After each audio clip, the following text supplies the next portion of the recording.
in the United States of America? Let's start that way. Well, Dr. Haney, as you've already said, my name is Alana McLaughlin. I am only 13. I am an 8th grader at John Early Middle, and I play trumpet, piano. I was a cheerleader for 2 years. This was my last season, but I'll probably cheer next year. I ran track. I've done multiple, I'm a part of multiple organizations such as, well, I'm an alumna of the Junior National Young Leaders Conference. Every summer I go to camp at Western Kentucky University's Center for Gifted Studies. They have camps such as SCATS, which is the summer camp for academically talented students, and VAMPY, which is the summer camp for verbally and mathematically precocious youth. I have always wanted to make a difference in the world. And growing up as a minority and as and growing up in a race that is so powerful yet so overlooked, it's always been hard for me to do that. And so this is kind of like my outlet to share information and to bring awareness to the things that you wouldn't usually hear. And it's interesting to see this little black girl on TV just talking about these things, because that's not something you see every day. Like I said, we're an amazing race that's just constantly overlooked. And we have so much power and knowledge and understanding to give. It's just, we're overlooked. And so I use the show as my outlet to share information. And I've been doing this for, this is, what month is this? This is May. In December, it'll be my 8th year doing this. And so this is my biggest pastime. And so, Alana, in a real sense, this is a topic that you've given some thought to. And I think that all of the topics that you've already given us dealing with on this level have been very, very interesting, as well as very, very informative kinds of topics. Let's start off by allowing you, during the remaining part of this first segment, to sort of lay the foundation as to why you would like to talk about Islam in America, and give our audience some idea in terms of what Islam is all about. Well, in the first segment, I'm really going to go into vocabulary. So, before a couple days ago, I had no idea what anti-Islamic sentiment was. So we're going to break down the words and basically explain it so that the viewers will have a better knowledge of what we're talking about. First of all, sentiment is like a good feeling, and et cetera, and et cetera. Think sentimental. Anti-sentiment is the exact opposite. It's negative feelings. So think, Jim Crow laws were anti-sentimental towards blacks. That's the way you can remember that. Islam is a religion.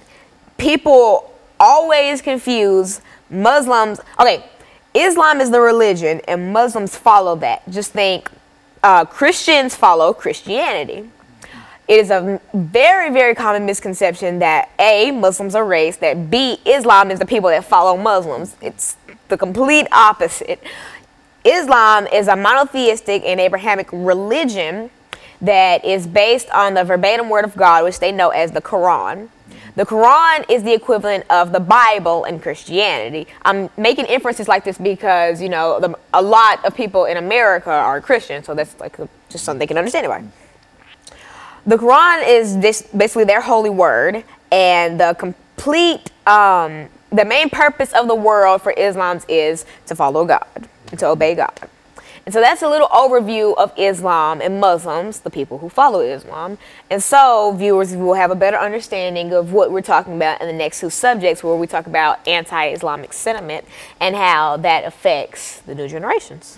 Very good. And so what we'll do, we'll take this first commercial break after you've given us sort of a foundation for the discussion of anti-Islamic sentiment in the United States. We'll come back during the second segment to get into some cases dealing with some of the problems that we're dealing with now.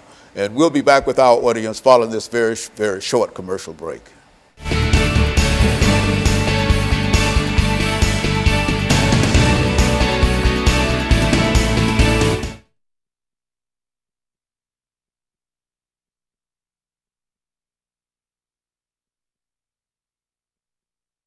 Now, I was trying to catch up with this. This is my time. Can we here. scoot that over a little bit so I can see it out the corner of my eye? Because I'm looking right here. Well, actually, see, the thing is, you need to be like... Yeah, okay, well, that's better anyway. Okay, cool.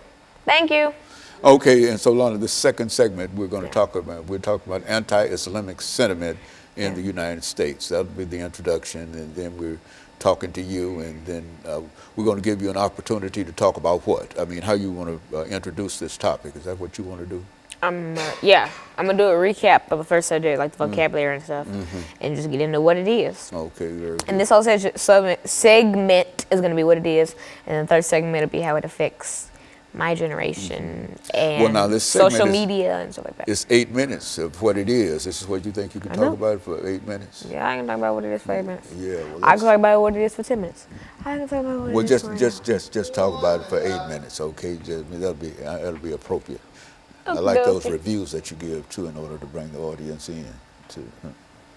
Thank you. Oh, when we do it, you gotta go like this, Paul. You gotta go like you gotta blow up. Here, come on. 7 minutes and 55 seconds right there. That's what.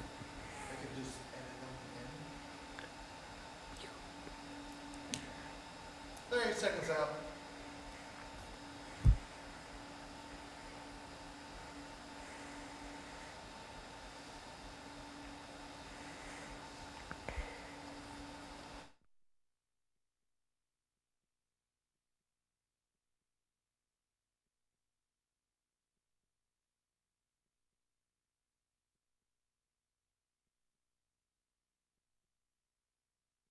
Thank you and welcome back to the second segment of the show for today. Excuse me. The topic is anti-Islamic sentiment in the United States, and we have to talk about anti-Islamic sentiment in the United States, Alana McLaughlin.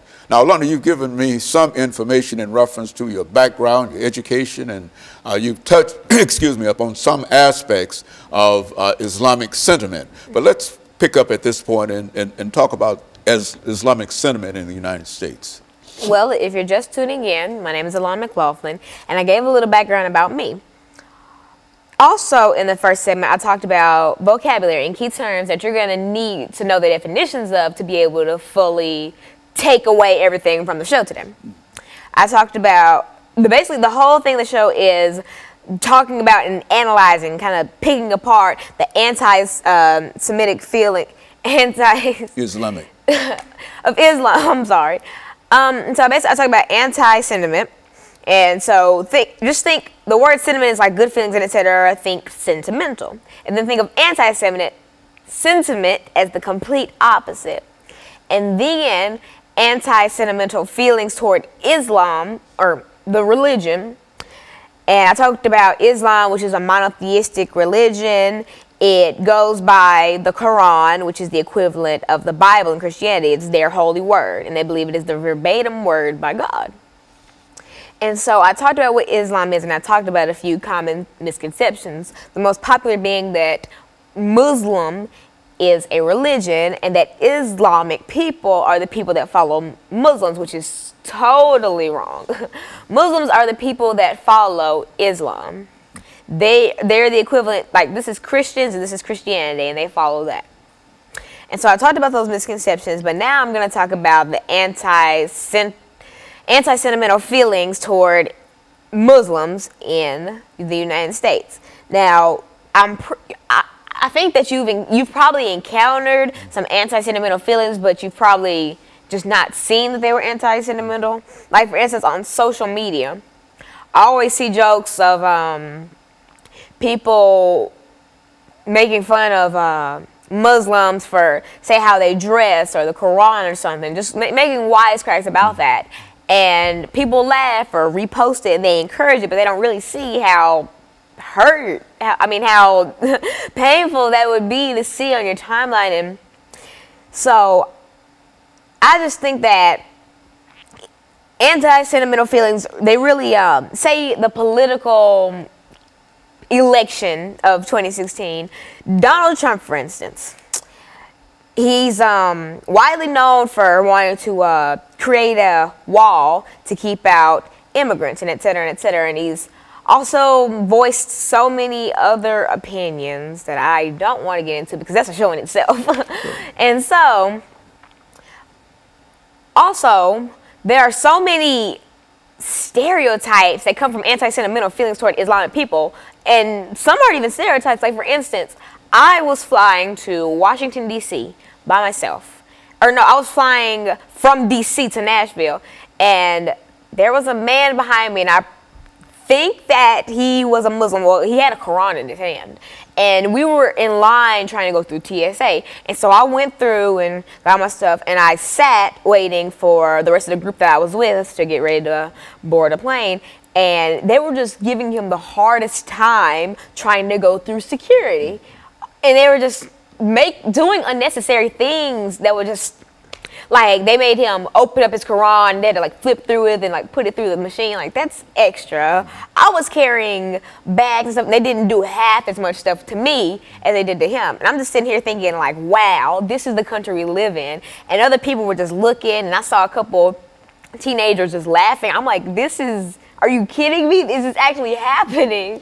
And it caught me off guard because I've always heard about stories like that, but I've never seen anything like that firsthand. And I thought about that the whole plane ride home, and I was just like, wow. And so we see things like this. And for instance, we see things like this, and we don't ever take a stand. Now, there are some brave souls who do, but for the most part, people don't. And another thing that really, really irritates me, people are always talking about ISIS, which is a terrorist group that needs to be stopped ASAP. The biggest thing that irks me is people who think that all followers of Islam are part of ISIS. That is not what's going on at all. That's like saying